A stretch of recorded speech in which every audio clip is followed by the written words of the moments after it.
मनीषा बहुत ही घमंडी और चिड़चिड़ी लड़की थी।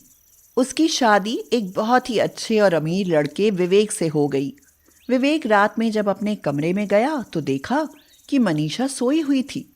विवेक ने पूछा, मनीषा, मनीषा, उठो ना। क्या बात है, इतनी जल्दी सो गई? क्या है विवेक, क्यों डिस्टर्ब कर रहे हो? सोने दो ना। मनीषा, आज हमारी सुहाग रात है। यह रात जिंदगी में सिर्फ एक बार आती है। इसे क्या सोकर गुजार दोगी? ओह गॉड, विवेक, तुम्हें क्या लगता है कि मैं तुम्हारे साथ सुहाग रात मनाऊंगी और फिर तुम्हारे लिए बच्चे पैदा करके सारी जिंदगी तुम्हारे बच्चों को संभालने में गुजार दूंगी? उसके बाद मेरी फिगर, मेरे फ्यूचर, उन सब का क्या होगा? नहीं, मैं ये रिस्क नहीं ले सकती। मनीषा, ये तुम क्या कह रही हो? आज हमारे जीवन की नई शुरुआत है और तुम इतनी घटिया बातें कर रही हो। अगर तुम्हें यह सब नहीं करना था तो शादी क्यों की?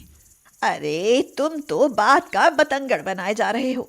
थोड़ा समय चाहिए मुझे ताकि मैं अपना फ्यूचर प्लान कर सकूं। विवेक चुपचाप बिना कुछ कहे सो गया।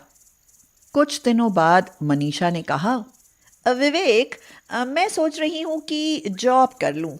वैसे भी घर का सारा काम तो नौकर ही कर लेते हैं, फिर मैं अपना समय क्यों बर्बाद करूँ? तुम्हें इस घर में किस चीज की कमी है मनीषा, जो तुम जॉब करना चाहती हो? सारे ऐशो आराम, एक अच्छी पोजीशन, सब कुछ तो है। फिर और क्या चाहिए तुम्हें? तुम चाहते हो कि मैं घर की चार दीवारी में तुम्हारी गुलाम बनकर रहूं? ओह, शायद डर गए कि कहीं मेरा नाम तुमसे ज्यादा ऊंचा ना हो जाए। फिर तुम बाहर निकलने से पहले सोचोगे कि कहीं कोई टोक ना दे, अरे वो देखो मैडम मनीषा का पति जा रहा है। मनीषा, मैंने कभी सोचा भी नहीं था कि तुम ऐसी निकलोगे। अरे कितनी घटिया सोच है तुम्हारी। अरे सोच ही क्या, तुम ही घटिया हो। विवेक की बात सुनकर मनीषा गुस्से में अपने कमरे में चली गई। एक घर में रहकर भी वो दोनों एक दूसरे से बिल्कुल अलग थे। जैसे तैसे एक साल बीत गया। विवेक बहुत परेशान और उदास रहने लगा।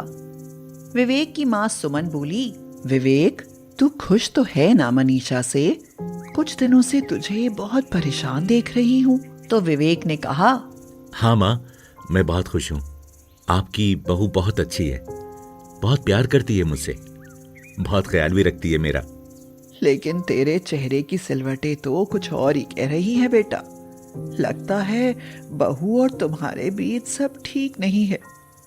मुझे बता, क्या बात है? क्या पता मैं कोई हल निकाल सकूं। सुमन की बात सुनकर विवेक के सब्र का बांध टूट गया और वह रोने लगा और कहने लगा, माँ, कुछ भी ठीक नहीं है। मनीषा और मैं एक कमरे में रहते जरूर हैं, लेकिन हम आज तक पति पत्नी नहीं बन पाए। शायद उसे मैं पसंद नहीं हूँ। वो बहुत ही बदतमीज और घमंडी किस्म की लड़की है माँ। अच्छा ये बात है। काश तूने मुझे शुरू में ही बता दिया होता बेटा। अब सुन, अब जैसे मैं कहूं वैसा कर। सुमन ने उसे सारा प्लान समझा दिया और उसके बाद विवेक निकल पड़ा उसकी सौतन ढूंढने। वह गाड़ी से जा ही रहा था कि उसे एक लड़की के रोने की आवाज आई। विवेक ने गाड़ी से उतरकर देखा तो एक जवान और खूबसूरत भिखारिन जख्मी हालत में सड़क पर बैठी रो रही थी। विवेक ने उससे पूछा, सुनो, क्यों रो रही हो? क्या मैं तुम्हारी मदद कर सकता हूँ?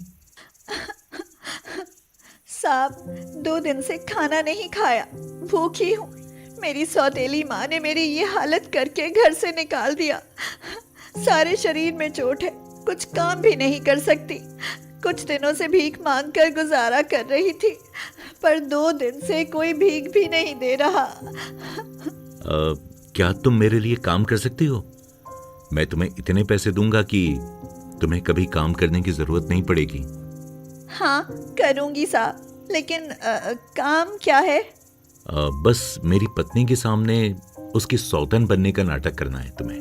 मुझ पर यकीन करना, मैं तुमसे हमेशा दूर रहूंगा। साहब, इस पेट के लिए मैं करूंगी, पर आप खाना तो दोगे ना? तुम्हें खाना, रहना सब मिलेगा। बस जैसे मैं कहूं वैसे ही करना है। वैसे तुम्हारा नाम क्या है? मेरा नाम पूनम है। विवेक ने पूनम के लिए नए कपड़े खरीदे, उसे खाना खिलाया और फिर उसे पार्लर ले गया। जब वह पार्लर से तैयार होकर निकली तो विवेक भी उसे देखता ही रह गया। उसने आज तक इतनी सुंदर लड़की नहीं देखी थी। पूनम, चलो अब घर चलते हैं। घर आकर विवेक बोला, माँ, जरा देखो तो कौन आया है। विवेक की आवाज सुनकर मनीषा भी आ गई। विवेक को इतनी सुंदर लड़की का हाथ पकड़े देख वह तिलमिला उठी और पूछने लगी, विवेक, ये लड़की कौन है? जरा हटो। माँ, आप आ गई, इनसे मिलो। मैं आपको अक्सर अपनी गर्लफ्रेंड पूनम के बारे में बताता था ना, ये वही है।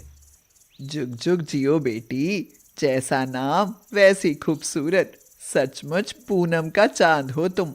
काला टीका लगा दूं, कहीं नजर न लग जाए। ये सब देखकर मनीषा और भी जल भुन गई और अंदर जाने लगी। विवेक ने कहा, अरे बात तो सुनो मनीषा, मेरा रात का खाना मत बनाना। क्यों, उपवास रखा है क्या? अरे नहीं, आज पूनम के साथ मूवी देखने जा रहा हूँ, नाइट शो है। आने में देर हो जाएगी और हो सकता है ना भी आऊं। रात को पूनम के फ्लैट पर ही सो जाऊंगा, तुम आराम से सो जाना। ये सुनकर मनीषा कुछ कहने वाली ही थी कि विवेक वहां से जल्दी से चला गया।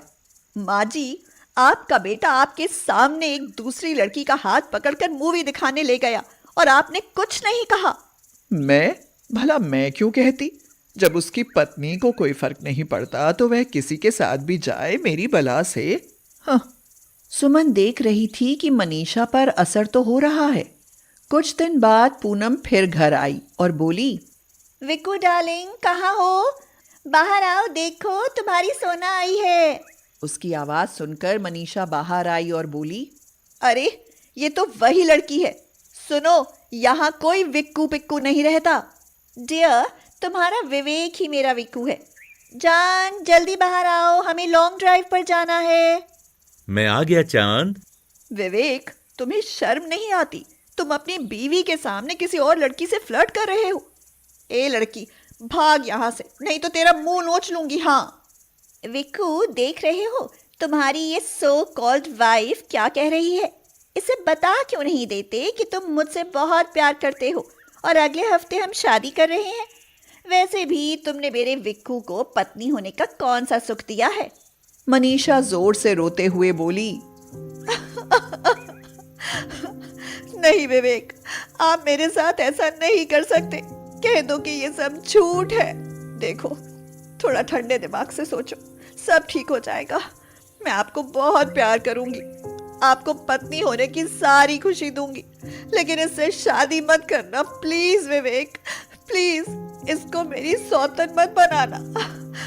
मैं अपनी गलती मानती हूँ, मुझे माफ कर दो। बस अपनी गलती सुधारने का एक मौका दे दो। विक्कू, अब चलो भी जान, वरना ये औरत यूं ही तुम्हारे गले पड़ी रहेगी।